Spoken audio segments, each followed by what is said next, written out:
Mga sangkay, alamin po natin itong isa sa mga pandaigdigang balita na naibalita din po dito sa Pilipinas, mga sangkay, sa isang local media natin na mayroon daw pong nasa 40,000 na tao, mga sangkay, doon sa Japan ang pumanaw. So ano ang mayroon po tungkol po dito?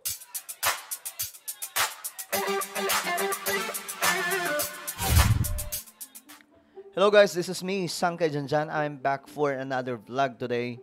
At ito nga po mga sangkay, pag-uusapan natin ang isa sa mahalagang mga balita ngayon.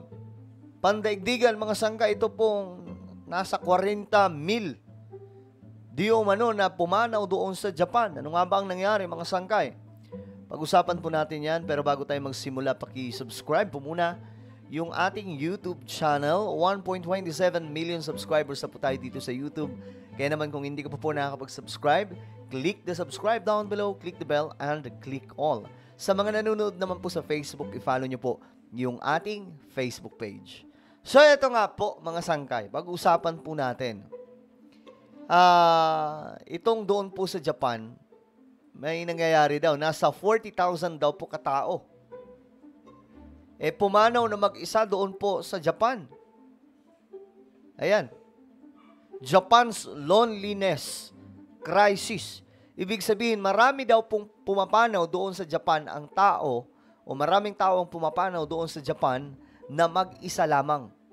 Dito sa Pilipinas, mga sangkay, di ba? Hindi po ganon. Halos kapag buong pamilya talaga yan, andyan. Pero doon sa Japan, mag-isa. So, ano nga bang nangyayari? Malagong bansa sila. Ito ba yung effect kapag mayayaman yung mga tao doon na nakatira? Halos 40,000 tao sa Japan ang namatay ng mag-isa sa kanilang mga tahanan. Grabe. Sa unang bahagi ng taong 2024, ayon sa National Police Agency. Sa bilang na ito, halos 4,000 ang nadiskubre ang pagkasawi mahigit isang buwan pagkatapos nilang pumanaw. Grabe naman yun. So, ibig sabihin, tumagal na. Ano yun? Nanimaho na lamang sa kanilang mga bahay. Umaasa ang ahensyang sa pamamagitan ng ulat na ito, matutugunan ang issue ng lumalaking aging population ng Japan na namumuhay at namamatay ng mag-isa. Grabe, no? Sipin nyo yan, dapat kasama nila yung pamilya nila.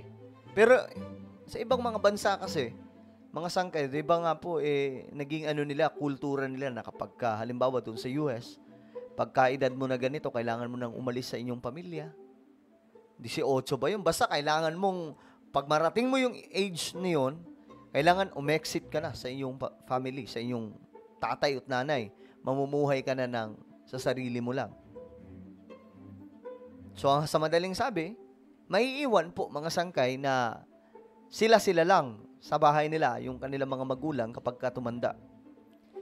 Siguro, hindi ko alam ano yung sistema dito sa Japan o ano yung culture nila, mga sangkay. Pero, ayun nga po, pumapanaw na mag-isa daw po sa kanilang mga tahanan, itong mga matatanda. Tapos, ang nakakalungkot dito, nakakagulat, nadidiscover na lamang po na wala na po mga sangkay o sumakabilang buhay na isang buwan or almost 1 month sa kanilang mga bahay. Nakakalungkot naman tong balitang to. Okay, eto. Now, Japan is known to have the world's oldest population. Alarmingly enough, its elderly people are increasingly alone. A fact that was highlighted by a recent National Police investigation.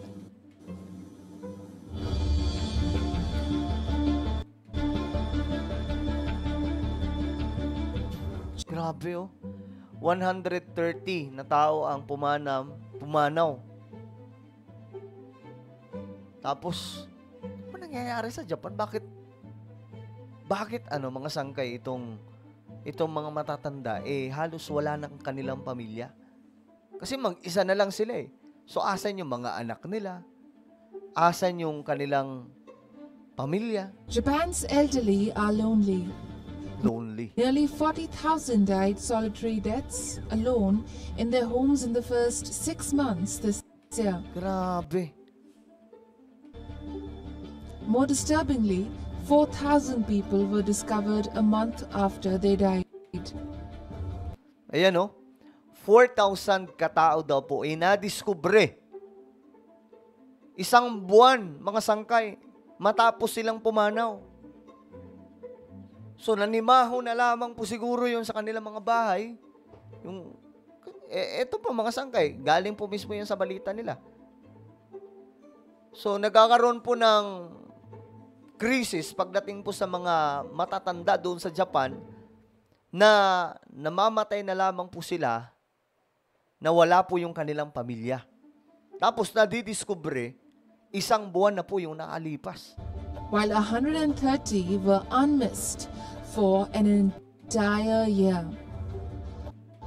The startling figures highlight just one aspect of the problem faced by a country that is said to have the world's oldest population.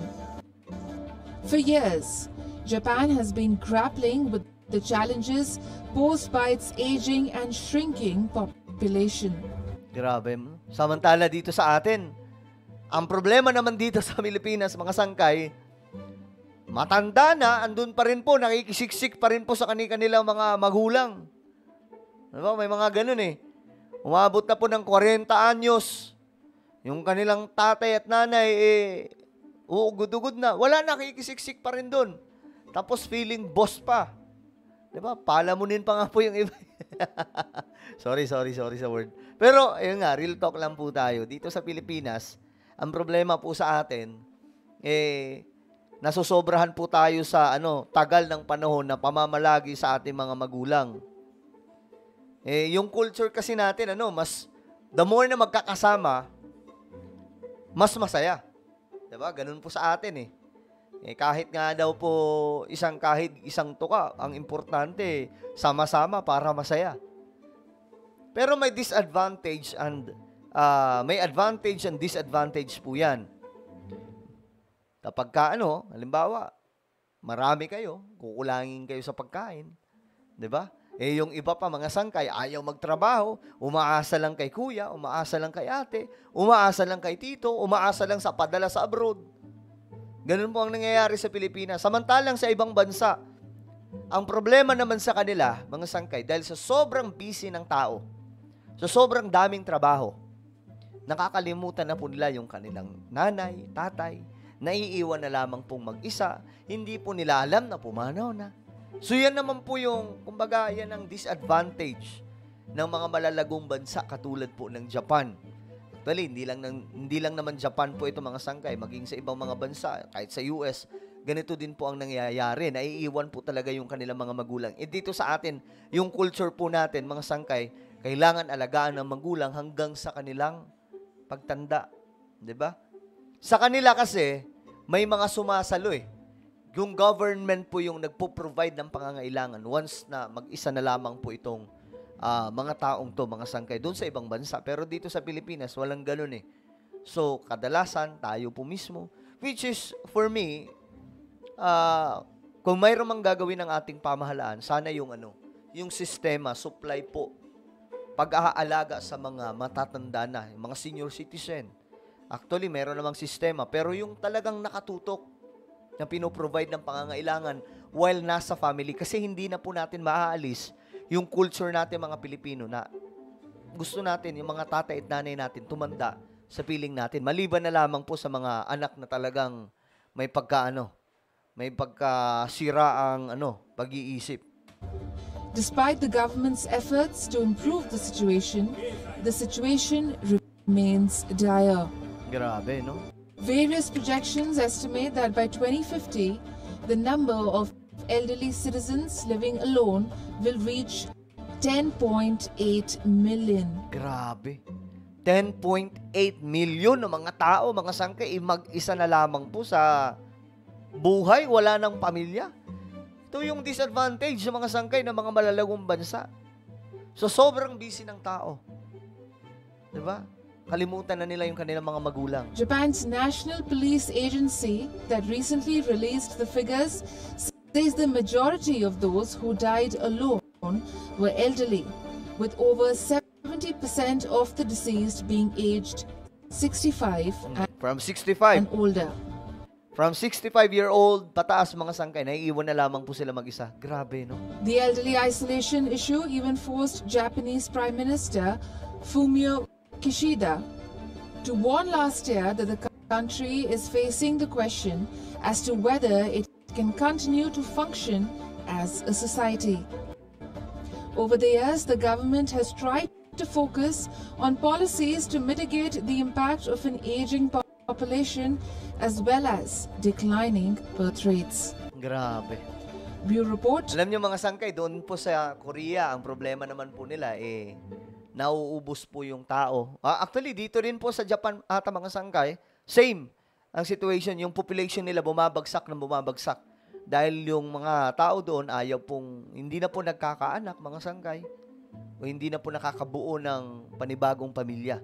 So, yun ang problemado sila. So, dito sa Japan, ito din mga sangkay, isa sa problema, yung pagpanaw ng mga matatanda mag-isa na lamang po. Tindi nito mga sangkay, ilang buwan lang daw po ito, 40,000 katao, pumanaw na mag-isa lamang po sila sa buhay. Kasi yung kanilang pamilya. So, ano po ang inyong komento mga sangkay? I-comment nyo po sa ibaba ang inyong mga opinion. And now I invite you, please subscribe my YouTube channel. Sangkay Janjan Daily. Hanapin nyo po ito sa YouTube. Dito po ako nag-upload ng mga vlogs. So, click the subscribe, click the bell, and click all. Ako na po yung magpapaalam. Mag-iingat po ang lahat. God bless everyone.